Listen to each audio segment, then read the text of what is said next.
Assalamu alaikum, dear students. Today we will have to discuss about the homeostasis in humans.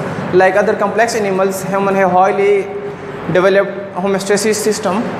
For the homeostasis, there are organs are involved in the homeostasis process. These organs are skin, lungs, kidneys, and liver. But we have only to deal with the first three one, the skin, the lungs and the kidney. यानी बाकी organism की तरह human के अंदर भी homeostasis process को maintain करने के लिए, उसको चलाने के लिए well developed highly complex system मौजूद है। तो इसमें से क्या है हमारे पास? पहला है स्किन। तो स्किन के ज़रिए क्या होती है? टम्परेचर को हम रेगुलेट करते हैं। टम्परेचर रेगुलेशन, जिसको हमने होमोस्टेसिस में टर्म यूज़ किया था, थर्मो रेगुलेशन का। इसके साथ साथ बॉडी के अंदर एक्स्ट्रा वाटर या साल्ट की रिमूवल भी क्या करते हैं? स्किन के ज़रिए करते हैं। सेकंड नंबर पे हमारे पास है लंग्स। हमारे बॉडी में अगर एक्सेस कार्बन डाइऑक्साइड है तो वो लंग के ज़रिए रिमूव होता है और कार्बन डाइऑक्साइड के लेवल को क्या करते हैं? बैलेंस रखते हैं। Remove excess carbon dioxide to maintain balance, यानी बैलेंस रखना है। थर्ड नंबर पे हमारे पास किडनी है, जो कि हमारे पास प्राइमरी होम्योस्टेटिक ऑर्गन है, जो कि मेन होम्योस्टेसिस में या एक्सक्रीशन में प्राइमरी फंक्शन किडनी का है। किडनी के ज़रिए हम क्या करते हैं? एक्सेस वाटर निकालते हैं, साल्ट निकालते हैं, यूरिया निकालते हैं, यूरिक एसिड निकालते हैं। ब्लड्स को फ़िल्टर करके, किडनी के ज़रिए ब्लड को फ़िल्टर करके, यानी इसको हम निकालते हैं ब्लड से और इससे क्या बनाते हैं? यानी किडनी इससे यूरिन बनाते हैं। फोर्थ नंबर पे हमारे पास लीवर है। लीवर का तुम लोग के सिलेबस में नहीं है, जिसमें हमारे पास बाइल की बिलिरुबिन और यूरोक्रोम की होती है, लेकिन ये हमारे सिलेबस में नहीं है। तो हमारा मेन फोकस किस चीज़ पे है? पहले तीन पे, स्किन पे, लंग्स पे और किडनी पे। We will have to study each one in detail.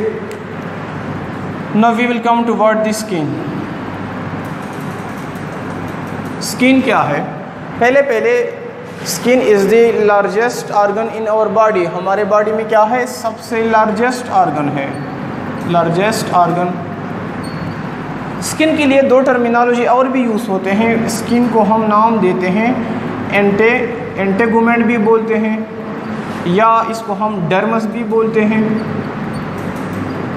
और बायोलॉजी की वो ब्रांच जिसमें हम स्किन की स्टडी कहते हैं, तो इसको हम बोलते हैं डर्मेटोलॉजी। डर्म बोलते हैं, स्किन को बोलते हैं।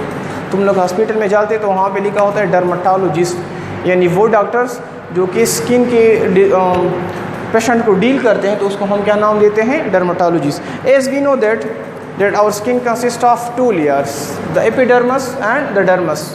यहाँ पे देखिए डायग्राम की तरफ कि लेट सपोज हमारा जो क्या है, हमारा स्किन है वो दो लेयर से बना हुआ है। एक लेयर को हम कहते हैं एपिडर्मस, ये क्या हो गया? एपिडर्मस हो गया। सेकंड लेयर को हम नाम देते हैं डर्मस का नाम देते हैं। Now we will come that what is the difference between the epidermis and the dermis. Actually epidermis is the external layer of skin. Epidermis is external layer of skin. ये सबसे बाहर वाला लेयर है skin का, external या outer layer of skin है। इसके अंदर एपिडर्मस के अंदर कोई भी ब्लड वेसल या कोई भी सेंसरी नर्व एंडिंग्स या कोई भी ग्लैंड इसके अंदर मौजूद नहीं होते।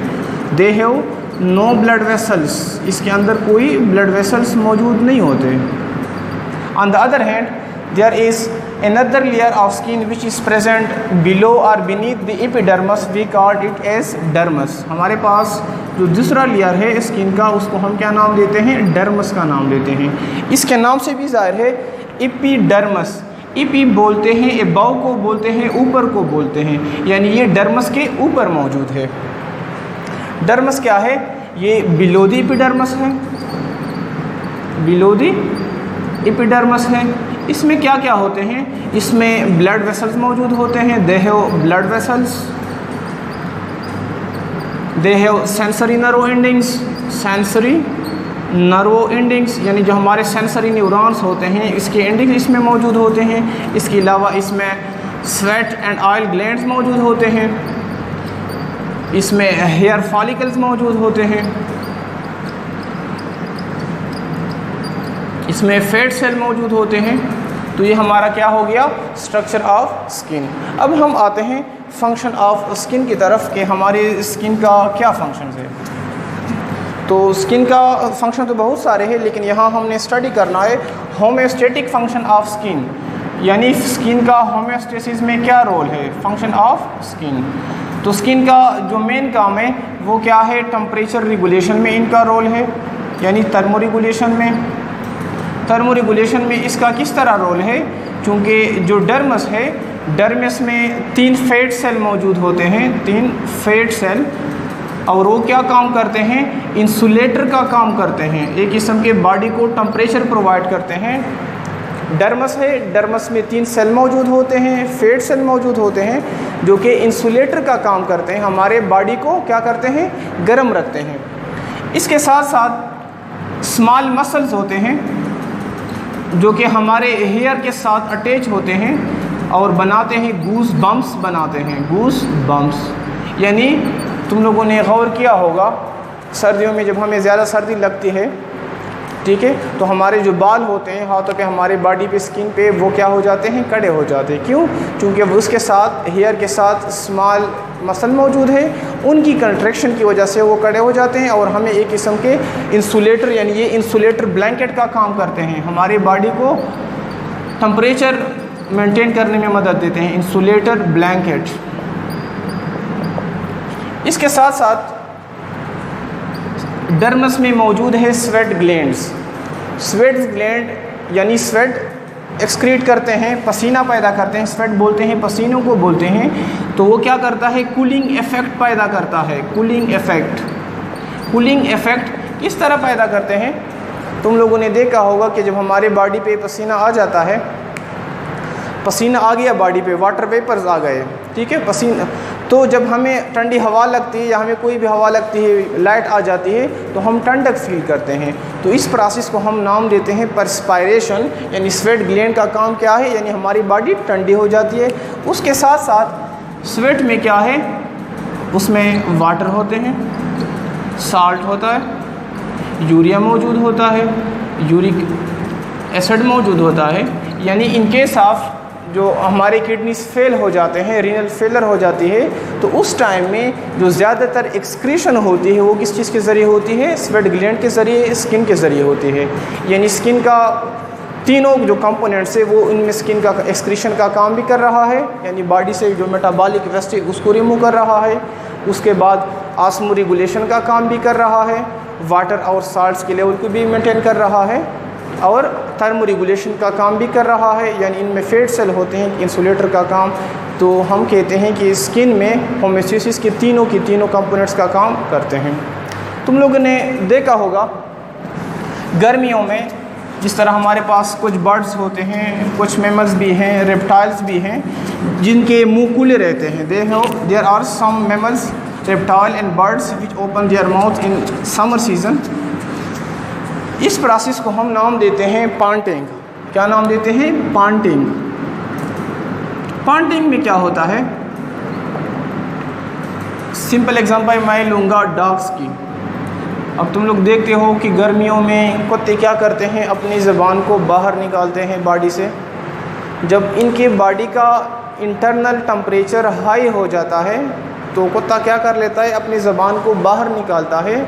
इसलिए बाहर निकालता है, जब वो ज़बान बाहर निकालता है तो उसके टाइम उसकी जो सांस होती है वो छोटे छोटे सांसें लेता है और रैपिड सांसेस लेता है, यानी short breath and rapid breath. तो क्या होता है, इनकी बॉडी से पानी निकलता है और उस पानी क्या कर लेता है, टेम्परेचर हीट को क्या कर लेता है, बाहर की तरफ खारिज करता है, जिसकी वजह से जब ये ज़बान बाहर निकाल लेते हैं तो वाटर निकलता है, हीट निकलता है, फिर ज़बान अंदर की तरफ लेके आते हैं और इस तरह इनकी बॉडी के टेम्परेचर को क्या कर लेते हैं, अपने नॉर्मल पे लेके आते हैं। तो इस प्रोसेस को हम नाम देते हैं पांटिंग का। सेकंड नंबर पे हमारे पास जो होम्योस्टेटिक ऑर्गन्स है वो है लंग्स। लंग्स का टॉपिक चैप्टर नंबर 1 में इंशाल्लाह we will study it in detail about the structure and function of lungs, but here we will only study about the homeostatic function of lungs. तुम लोगों ने देखा होगा कि हमारे पास क्या होती है, लेट्स सपोज ये हमारे पास एक सेल है, तो सेल के अंदर बहुत सारे मेटाबॉलिज्म, बहुत सारे रिएक्शंस होते हैं, जिसमें से लेट्स सपोज होता है सेलुलर रिस्पायरेशन। तो सेलुलर रिस्पायरेशन में क्या होता है कि सेलुलर रिस्पायरेशन में हमारे पास कार्बन डाइऑक्साइड क्या होते हैं, बन जाती है। यही कार्बन डाइऑक्साइड, क्योंकि ये एक सेल है, टिश्यू में जो फ्लूइड मौजूद होता है उस फ्लूइड में आ जाता है डिफ्यूजन प्रोसेस के ज़रिए। उसी टिश्यू फ्लूइड से यही कार्बन डाइऑक्साइड ब्लड कैपिलरी के ज़रिए, ब्लड वेसल के ज़रिए चला जाता है और ये आके लंग्स पे आ जाता है और लंग्स से ये बॉडी से बाहर निकलता है। तो लंग्स का काम क्या है, एक्सेस कार्बन डाइऑक्साइड को बॉडी से एलिमिनेट करना। टू सम एक्सटेंट इसका ऑस्मो रेगुलेशन में भी रोल है। तुम लोग देखते हो किसी शीशे के पास खड़े हो जाते हो, मुंह खोल देते हो, तो उस शीशे पे वाटर वेपर लग जाते हैं, ठीक है। तो वो वाटर वेपर यानी वो इनवॉलंटरी होते हैं और उसका इतना ज़्यादा ऑस्मो रेगुलेशन में रोल नहीं, लेकिन टू सम एक्सटेंट उसका क्या है, ऑस्मो रेगुलेशन में भी रोल है। थर्ड हमारे पास जो है वो है रीनल सिस्टम, जिसमें हमने किडनी को स्टडी करना है about the morphology, physiology and their disorders of kidney. Now we will study about the renal system या यूरिनरी सिस्टम। यूरिनरी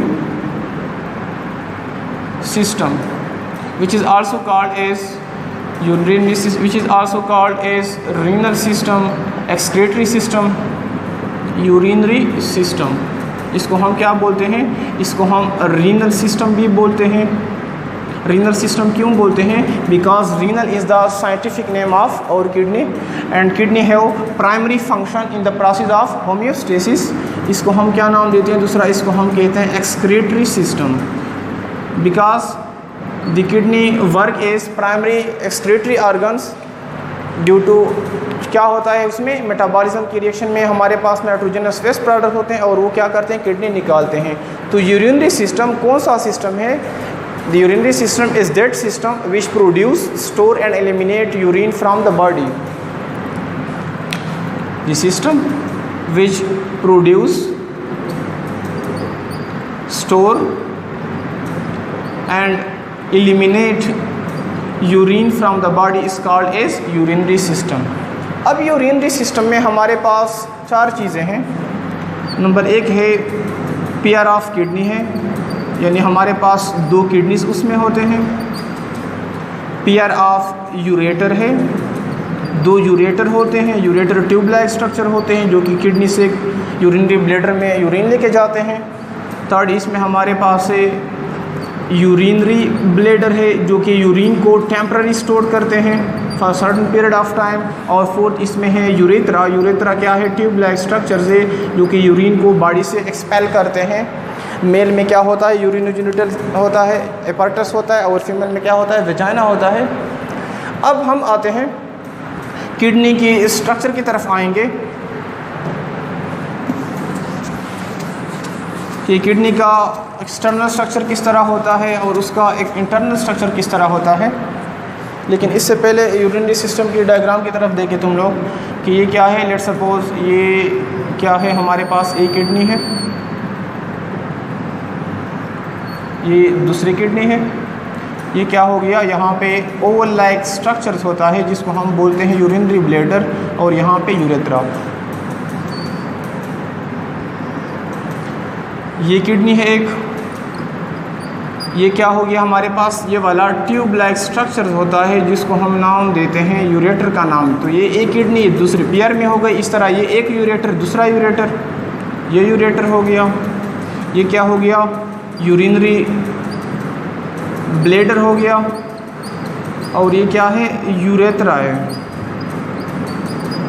तो यूरिन किडनी के अंदर बन जाता है, वही यूरिन यूरेटर के ज़रिए ट्यूब पाइप लाइक स्ट्रक्चर से उसमें उसके ज़रिए आ जाता है, यूरिनरी ब्लैडर में आ जाता है। यूरिनरी ब्लैडर में टेम्पररी इनके स्टोरेज होती है और फिर ये यूरेथ्रा के ज़रिए बॉडी से बाहर निकल जाता है। हमने डिस्कस करना है पहले स्ट्रक्चर ऑफ किडनी या morphology of kidney. Structure of kidney. Structure of kidney को फॉर यूर इज़ हम दो पार्ट्स में स्टडी करते हैं। पहले हम स्टडी करते हैं एक्सटर्नल स्ट्रक्चर ऑफ किडनी या external morphology of kidney. Second number पे हम इंशाल्लाह स्टडी करेंगे नेक्स्ट लेक्चर में अबाउट द एनाटॉमी या internal structure of kidney, anatomy of kidney. तो हमारे पास जो किडनी है ये क्या है, रेड ब्राउन इन कलर है, रेड ब्राउन इन कलर है। ये बीन शेप्ड है, बीन बोलते हैं, लोबिया को बोलते हैं, बीन शेप्ड है।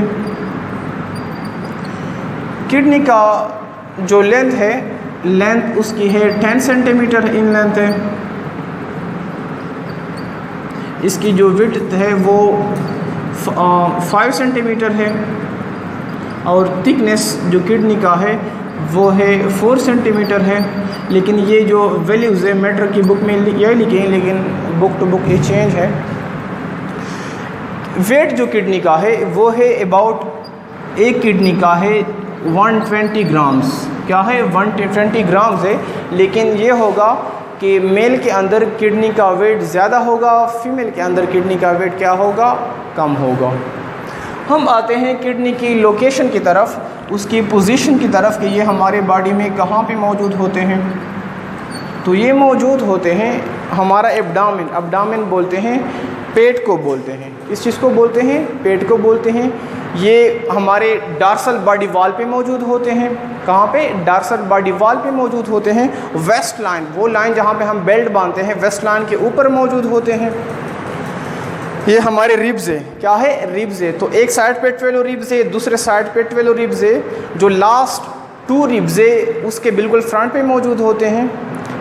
और ये है कि जो हमारी लेफ़्ट किडनी है वो पोजीशन में स्लाइटली अपर है than right kidney. For example ये क्या है, ये जो मेरे हाथ है ये किडनी है, तो ये मेरा राइट किडनी हो गया, ये मेरा लेफ़्ट हो गया। तो लेफ़्ट पोजीशन में हाईली होता है। हाईली इस वजह से होता है कि जो राइट किडनी है यहाँ पे लीवर लोब होता है, जिसकी वजह से किडनी ऊपर जाने नहीं देती।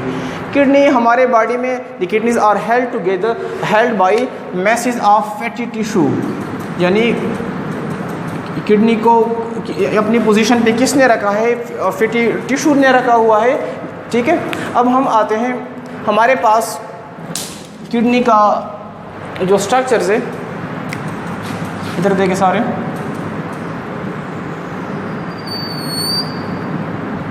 एक होता है किडनी का यहाँ पे 2 रीजन से। एक इसका आउटर रीजन है जिसको हम नाम देते हैं कन्वेक्स साइड, किडनी का कन्वेक्स साइड, क्योंकि ये कन्वेक्स शेप बनाता है। और ये जो यहाँ पे केव लाइक स्ट्रक्चर है इसको हम नाम देते हैं कनकेव साइड, कनकेव साइड। और इस पोजीशन को लेटर ऑन हम जब इनकी इंटरनल स्ट्रक्चर में जाएंगे तो हम डिटेल से पढ़ेंगे। लेकिन ये जगह इसको हम नाम देते हैं हिलम, हिलम या हिलस। किडनी का वो पार्ट है जहाँ पे यूरेटर किडनी को लीव करता है। हेलस या hilus is that part of kidney where ureter leaves the kidney because ureter moves toward the urinary bladder. यहाँ पे इसके साथ साथ blood vessel, lymphatic vessels, nerves क्या होते हैं, किडनी में इंटर होते हैं और किडनी को क्या करते हैं, लीव करते हैं। जहाँ तक यूरिनरी ब्लैडर की बात है तो यूरिनरी ब्लैडर क्या है, एक गुब्बारे की तरह है, ओल है, ट्रांसपेरेंट है, इलास्टिक है और उसमें यूरिन स्टोर होता है 300 to 400 ml। उसमें मौजूद होते हैं एक किस्म के वाल मौजूद होते हैं जिसको हम नाम बोलते हैं स्फिंक्टर बोलते हैं। चूँकि तुम लोगों ने देखा होगा जब छोटे बच्चे पैदा होते हैं तो उसका जो छोटा पेशाब होता है ख़ुद ब खुद निकलता है। क्यों? क्योंकि उनमें इनवॉलंटरी होता है, उनकी ये स्फिंक्टर मसल क्या होते हैं, कमज़ोर होते हैं। जबकि उनके साथ लर्निंग के साथ साथ ठीक है क्या होता है, इनके स्फिंक्टर मसल वॉलंटरी में कन्वर्ट हो जाते हैं और फिर उनका जो छोटा पेशाब है वो खुद ब खुद नहीं निकलता बल्कि क्या हो जाता है, वॉलंटरी हो जाता है। तो होप कि तुम लोग को समझ आ गया होगा। इंशाल्लाह नेक्स्ट लेक्चर में हम स्टडी करेंगे about the internal structure of kidney. उसमें हमारे पास यूनिट में जो किडनी का यूनिट है, नेफ्रॉन है, उसके स्ट्रक्चर के बारे में पढ़ेंगे, उसके ऑस्मो रेगुलेटरी फंक्शन के बारे में इंशाल्लाह हमने डिस्कस करेंगे। That's all about the lecture. अपना बहुत सारा ख्याल रखिएगा। अल्लाह हाफ़िज़।